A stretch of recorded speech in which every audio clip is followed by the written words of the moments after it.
အားလုံးမင်္ဂလာပါပေါ့ဘဝမှာတခါမှတသိမခံဘူးအသက်ငါ25နှစ်တိရှိတဲ့အထိနည်းနည်းတော့ကြောက်နေတယ်ပေါ့စကားပြောရင်ရှေ့နောက်မညီတာဖြစ်နေနားလည်းပေးပါပေါ့ညီမဟိုထောင်ကထွက်လာတာ6ရက်လောက်ပဲရှိနေတယ်ပေါ့ထောင်ထွက်အဲ့ဒါတသိခံချင်တယ်အဲ့ဒီဂျားကာလာမှာအများကြီးဖျားကိုဖက်မှာရှိတယ်ဆိုတဲ့ဟာကိုမျက်မြင်တွေ့တွေ့မြင်ရတာပေါ့အဲ့ဒါပြောမယ်ဆိုလို့ရှည်သွားမလားတူသွားမလားမသိဘူး3နိုင်မထိုးခင်တော့အပြီးပြောပါမယ်အဲ့ဒါနဲ့ညီမတလပိုင်း18ရက်နေ့မှာဖမ်းမိတာဟုတ်တယ်ပေါ့ညီမနဲ့ညီမတငယ်ချင်း2ယောက်အဲ့ဒါနဲ့ဖမ်းတော့ကအစ်စေးပဲပေါ့လွတ်မှာပါဒါတွေကအေးစေးပေါ့အကုန်လုံးမဖမ်းသွားဘူးဆိုတော့ညီမတို့2ယောက်ပဲဖမ်းသွားဆိုတော့အေးစေးပဲလိုက်သွားတယ်ဖမ်းသွားတော့ခဏနေရုံးကိုရောက်တော့လဲလော့ကတ်ထဲကိုတခါလဲထည့်လိုက်ပြီးအင်ဂျီဒီဘာတွေလဲမှာဟာဒါမဟုတ်တော့ဘူးထင်တယ်လို့အဲ့လိုစဉ်းစားနေတကယ်ပဲအဲ့ထဲမှာ2ပတ်နေရတယ်ပေါ့အဲ့ထဲရောက်မှဘလို့စဉ်းစားမိလဲဆိုတော့ဖေရဲ့ကိုယ့်ပုံမှာကောင်းတဲ့ဟာအသေးအစေးကအစကိုယ့်ပုံမှာကောင်းတဲ့အရာတွေကိုသိမြင်လာရတာပေါ့အထဲမှာတော့အဲ့ရခင်းနေဘာဆိုဘာမှမရှိခေါင်းအုပ်တွေလည်းမရှိတော့ဖေကငါ့ကိုဒီလိုမျိုးအသေးအဖွေးလေးကအစအဲ့ရတွေခေါင်းအုပ်တွေထားပေးထားမှငါ့ကိုလုံချွန်အောင်အိတ်ဆက်ခွင့်ပေးတာငါမစင်စားမိပါလားဒီလိုမျိုးပေါ့ကိုယ့်ဘော်ကိုဆင်ချင်မိလာတာပေါ့အဲ့ဒါနဲ့သစင်းနှစ်ပတ်ပြီးတော့ယုံတက်တဲ့အဲ့ဒီယုံတက်တဲ့နေ့မှာတထေးက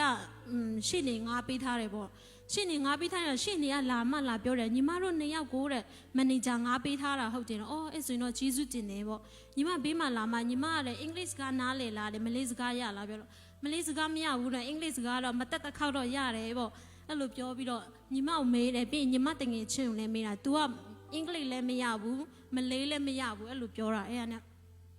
ခဏကြာတော့ရှင့်နေကတရားသူကြီးကညီမတို့မေးပြီပေါ့ရှင့်နေကရင်ဆုံးပြောတာဘာပဲမေး yes လို့ပဲပြောတယ်အဲ့ဒါညီမစဉ်းစားတယ် yes ပြောရင်တော့သူများတွေပြောတာကတော့အပြစ်ဝင်ခံလိုက်တာပါတော့ဒါဆိုရင်တော့မြန်မာပြည်ပြန်ဖို့ပို့တာလားမသိဘူးပေါ့စဉ်းစားခဏရှင့်နေကပြန်လာနေ yes ပြောမှတဲ့နေကိုတဲ့မြန်မာပြည်မပို့မှာတဲ့အဲ့ဆိုရင်တော့ရှင့်နေစကားပဲနားထောင်လိုက်မယ်ပေါ့အဲ့ဒါနဲ့တရားသူကြီးကညီမနာမည်အရင်ခေါ်တာညီမမတက်ရက်လိုက်တော့သူဘာပြောညီမ yes ပဲပြောမှဝင်ခံလိုက်တာပဲအဲ့ညီမထိုင်နေညီမတငယ်ချင်းကိုပြန်မေးတော့ရှင့်နေကပြောပေါ့ तू ကစကားမရဘူးပေါ့ဘာသာပြန်လို့ချင်းနေပြောတော့တရားသူကြီးကပြန်ပြောတော့အဲ့ဆိုရင်နဲ့2ယောက်စလုံးကိုအမှုမစီရင်သေးဘူးပေါ့နောက်တလကြော်မှပြန်စီရင်မယ်နော်တကယ်လို့ဒါသူရောအဲ့မှာဝင်ခံလိုက်လို့ရှိရင်ညီမအခုဒီနေရာမှာရောက်မှာမဟုတ်မြန်မာပြည်ရောက်သွားပြီလားမသိဘူးအဲ့နဲ့သစင်ထောင်ထဲရောက်သွားတယ်ထောင်ထဲရောက်သွားတဲ့ချိန်မှာလည်းအမျိုးကြုံခဲ့ရတယ်ပေါ့ထောင်ဆိုတော့မသွေးရဲစရာနေရပဲအဲ့ဒီထောင်ထဲမှာရောက်သွားလို့ရှိရင်အများကြီးကြော်လိုက်တော့မယ်ပေါ့တရားရုံး4ခါတက်လိုက်ရတယ်ပေါ့4ခါမြောက်မှလွတ်လာတာတရားရုံးကနေအဲ့ဒီတရားရုံးတက်တုံးကလည်းအထဲထဲမှာအဲ့တွေ့လာပြီဆိုလို့ရှိရင်မုတ်တွေအင်ဂျီတွေဘာတွေဝယ်လို့ရတယ်ကွာအဲ့ဒါနဲ့ညီမအင်ဂျီဖြူတစ်ထည်ဝယ်ထားတော့တရားရုံးတက်ရင်ဥမဲဆိုမှအဲ့ဒီအင်ဂျီလေးကိုဝတ်သွားတာတရားရုံးကပြန်လာလို့ရှိရင်အင်ဂျီပြန်ချင်းရတယ်ပေါ့အဲ့ချိန်မှာညီမရဲ့အင်ဂျီအဖြူကိုလဲဖို့မိတ်သွားတာအပင်ကအင်ဂျီကအထုပ်ထဲမှာပဲထည့်ထားတာအဲ့ဒီအင်ဂျီအဖြူကထားခင်မှာအပင်ကအင်ဂျီကဟိုးထောင်ထဲကိုပါသွားတာခဏကျတော့ UKP တွေကစစ်တယ်လေထောင်ထဲမဝင်ခင်အသေးစိတ်စစ်တော့ညီမအထုပ်ဖြီတဲ့ချိန်တတိမထားမိတယ်ခဏကျမှအင်ဂျီတွေကြီးနာမှအပင်ကအင်ဂျီပါလာသွားပြီငါတော့စပင်းနေစောင့်ဆွဲပါးတွေရိုက်ခံရတော့မယ်ကိုရောရဲ့ဒီအခါကိုရောတမီးကိုလက်တွေ့ကယ်တင်ပေးပါပေါ့ UKP ကလည်း1ယောက်ပဲမဟုတ်3ယောက်စစ်နေတာတေးပြီးဒီတခါတော့တေးပြီးပါညီမရဲ့အနောက်မှာမလေးရှားဖွားမြန်မာတယောက်ရှိတယ်ညီမလည်းအဲ့နဲ့သူ့မေးတာညီမရေးလို့ညီမဒီမှာကြည့်အမအင်ဂျီပါလာပြီးအပင်ကအင်ဂျီပါလာပြီးတေးပြီးဒီတခါတော့အမတေးပြီးချင်းနေပြောသူမလိုဘူးတဲ့မိသွားတယ်လို့ပြောလိုက်တဲ့နိုင်ရက်လည်းကြည့်ရသေးရဲ့မိသွားတယ်လို့ပြောလိုက်တယ်အဲ့နဲ့သူကမလေးစကားရောတင်ပေးတယ်ဒါပေမဲ့မမှတ်မိတော့အဲ့ညီမရဲ့အရှိမစစ်နေပြီ UKP ကစစ်ပြီးတော့ဖះရေကိုတော့သမီးအရန်ကြောက်တယ်သမီးဘာမှမလုပ်နိုင်တော့ဘူးဒီတစ်ခါကူညီပါဆိုမှစိတ်ထဲကဆူတောင်းခဏကျတော့ UKP ကညီမရှိမှရက်လာတဲ့အင်ဂျီတွေတစ်ခုပြီးတစ်ခုပေးရတယ်ပေါ့အဲ့ဒါနဲ့ထောင်ကအင်ဂျီကိုရင်ပေးလိုက်တယ်ပြီးအပင်ကပါလာလဲအင်ဂျီကိုပေးလိုက်တော့ तू ကယူလဲယူတယ်နော်လုံးဝမဖြစ်နိုင်တာကိုင်းလိုက်ကိုင်းပြီးတော့ကြည့်လဲပြီးစစ်နေတယ်ဘာတွေပါလဲပြီးချလိုက်ပြီးအဲ့နဲ့ညီမကြောက်လို့တပတ်ကိုအမြန်ပေးပြီးမှတပတ်ကိုလည်းစင်မဖုံးလိုက်တော့ကြော်သွားတယ်ပေါ့ကြော်သွားတော့အနောက်ကညီမလက်တို့မှပြောလာအမလေးနေုံနဲ့ဖះအရန်ကူညီနေတာပဲနဲ့ဟောတဲ့ခါတိုင်းဆိုအဲ့ဒီအထုပ်ကိုခောက်ပြီးတော့ပြန်ချီရတာလေ तू ကပြောတော့အမတဲ့ ခောက်မနေနဲ့မြင်လုံးပြီးတော့ခြိလိုက်တယ်ခဏနေငါတို့မလွယ်ဘူးဆိုမှမြင်လုံးပြီးတော့ခြိလိုက်တာအဲ့ဒါနဲ့လူတွေကိုစစ်ဆေးပြီးကိုဗစ်စင်တာမှာတပတ်ပြန်နေရတယ်အဲ့ဒီကိုဗစ်စင်တာမှာတော့ခင်တကားပေါက်မှာခဏစောင့်ရတယ်ပေါ့तू ကတခြားဘာသာဝင်ဟုတ်တယ်အဲ့ဒါနဲ့ညီမကိုပြောပေါ့အမတဲ့အမကိုတဲ့အမတို့ဖေကအရန်ချစ်တာပဲတော့တဲ့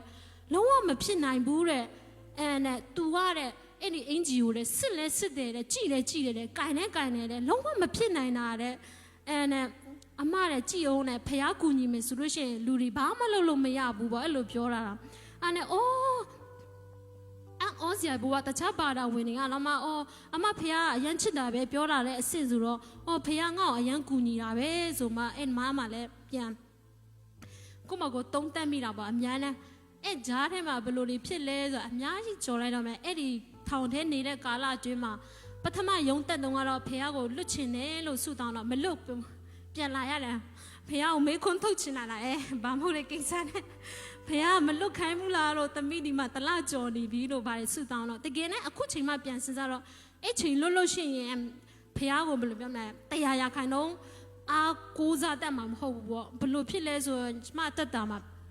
အနာဂတ်ကိုစဉ်းစားပြီးမှအရန်စိုးရိမ်တယ်ကွာကို့အသက်တောင်အနာဂတ်မှာဘာများဖြစ်မလဲငါဘယ်လိုလုပ်မှဘယ်လိုနေရမလဲဆိုမှဖះကိုစိတ်မချနိုင်ဘူးအဲ့ဒီထောင်ထွက်ဖြစ်သွားမှပဲဖះကူညီတဲ့ဟာကိုအသေးစိတ်ကအစဖះကို့ပုံမှာကူညီတဲ့ဟာကိုဘယ်လိုပဲလဲမျက်မြင်သက်တည်မြင်ရတော့ကွာဖះအရာအားလုံးကိုတတ်နိုင်တာပဲငါအသက်ရှင်ဒီအချိန်ထိ25နှစ်ကျအသက်ရှင်ခဲ့တာလို့ဖះကိုလုံးဝယုံကြည်ပြီးမှဘယ်လိုပြောမလဲကိုးစားပြီးမှမဟုတ်ကိုးစားတယ်ဆိုပေမဲ့အကျွေးမဲ့မကိုးစားနိုင်သေးပါလားဆိုတော့စိတ်လေးပေါ့အခုကတော့လုံးဝ perfect ဖြစ်သွားပြီဖះကိုကိုးစားတာအဲ့နဲ့အခုညီမ16ရက်နေ့မှာတရားရုံးပြန်သွားရအောင်မှာဖြစ်တယ်ဒီကြားထဲမှာရွံကရဖို့မျှော်လင့်နေမှာပြီးပြောတခုချင်ခဲ့တယ်အဲ့ဒီဘယ်လိုပြောမလဲထောင်3လကျော်3လနဲ့15ရက်ပေါ့အဲ့ဒီကြားထဲမှာအမြဲတမ်းဆုတောင်းတယ်ဖះလို့ညီမကိုမလေးရှားမှာလွတ်မယ်ဆိုလို့ရှိရင်ယူအန်ကတ်ရချင်တယ်နော်လို့နှစ်ကျော်ကာလအတွင်းဒီမလေးရှားမှာနေခဲ့တော့စိုးရိမ်စိတ်တွေနဲ့နေခဲ့တယ်ဆိုတာကိုရောတည်တယ်နော်လို့တမီးတကယ်လို့မလေးရှားမှာလွတ်မယ်ဆိုလို့ရှိရင်တမီးကိုယူအန်ကတ်ပေးပါလို့မဟုတ်လို့ရှိရင်မြန်မာပြည်ပြန်ရလဲအဆင်ပြေတယ်လို့ဘီလမ်းမဲ့ဖြစ်ဖြစ်ကိုရောကတမီးအတွက်အကောင်းဆုံးလမ်းကိုပြင်ဆင်ပေးမယ်ဆိုတာတမီးယုံကြည်တယ်ဆိုမှအမြဲတမ်းဆုတောင်းတယ်ပေါ့တကယ်လည်းမလေးရှားမှာလွတ်လာတယ်မကြခင်ယူအန်ကတ်ရမယ်လို့မျှော်နေတယ်ပေါ့ဒါကြောင့်